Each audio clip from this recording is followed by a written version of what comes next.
The morning of 9/11, we had a window that overlooked New York City, Manhattan, here at headquarters, the opposite side of the building from where I am right now. And someone said, oh, something's hit the World Trade Center. So we all ran over to look to the corner office, and sure enough, the center was on fire. And a few minutes later, we ran back and the news started to break, and it wasn't long after that we all, in real time, watched the second plane hit the tower. I went over to Newark Penn Station, which is right here behind me. It's now one of the stations I'm in charge of at NJ Transit 20 years later. And I lended a hand just directing customers. People were confused. Trains started to run much later that day, but PATH was trying to get people in and out.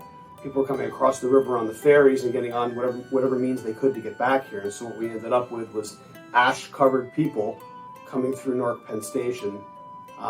It was like a war scene. It was like nothing I've ever seen before. Since transportation was at a standstill and time was of the essence, we were driven to Hoboken Terminal by New Jersey Transit Police.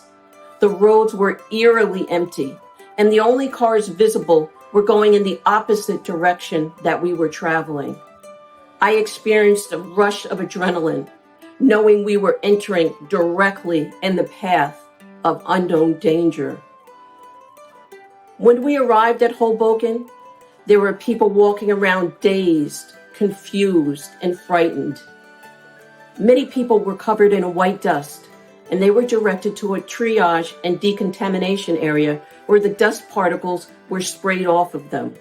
I was just in 6th grade on 9/11, and so my memories of that day were in the classroom setting and feeling that panic and pain. But years older, after I was interning at NJ Transit, we went out to the MMC, our maintenance facility, and had a chance to hear the stories of all the men and women who work out there trying to ensure every day the trains run on time, but particularly on 9/11, so that folks during that bad day and in the days after could make sure folks could get back and see their families, get into the city and volunteer, do everything that folks needed to do to get our region healing.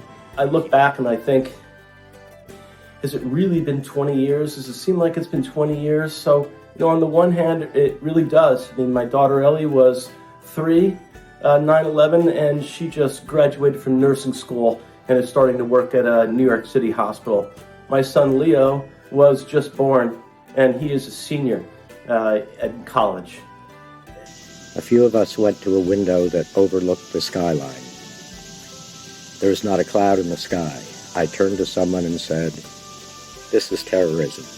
There's not a pilot in the world who wouldn't have ditched in the Hudson." The meeting broke up and we all returned to headquarters. I turned on the radio in my office to hear what was happening. My windows also overlooked a New York skyline. I looked through my telescope and watched the towers fall. I never used the telescope again. We took the ferry down the Hudson River, headed towards Hoboken, and as we were approaching Hoboken Terminal around 4:30 in the afternoon, we all watched 7 World Trade Center collapse. It was a building just north of the Trade Center complex that had been hit by debris and set on fire. I was one of the first responders at 9/11, the day it happened, and I was there for 4 days, going through the rubble looking for survivors. It was a very traumatic experience for me, being a fighter. Seeing the devastation that we saw, it was just overwhelming. And every anniversary that comes up for 9/11 just brings tears to my eyes. One of the kindest gestures I ever experienced came from a New Jersey Transit employee who offered me and my colleague a sandwich. When the employee saw us at the end of a very long, exhausting day, he heard that we hadn't eaten. He searched and he found food for us at a time when all local stores were closed. On the days and the months following the 9/11 tragedy, our EAP counselors continued to provide counseling and support for our employees.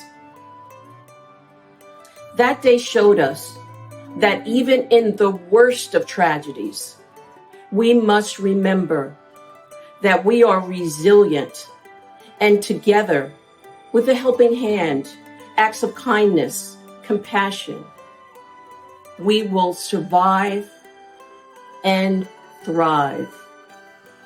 We, New Jersey Transit, were the engine to power through 9/11 and get through to the other side. We did that. You did that.